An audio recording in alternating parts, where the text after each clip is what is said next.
मिलेगा को छोटा भी नहीं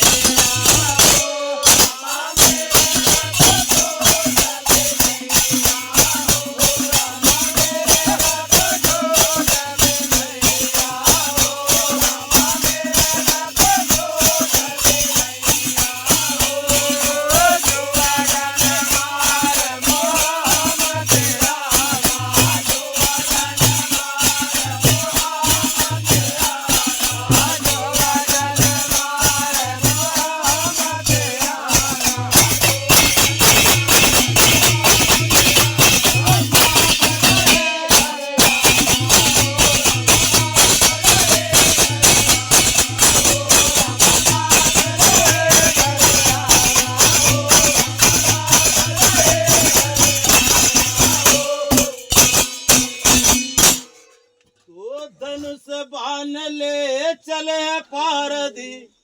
बाण में फांद भी नहीं हो अरे वही रे बाण से मृग को मारे राम मेरे को छोड़ भी नहीं हो तो वो रे बिना शरण चोच बिन पान को क्या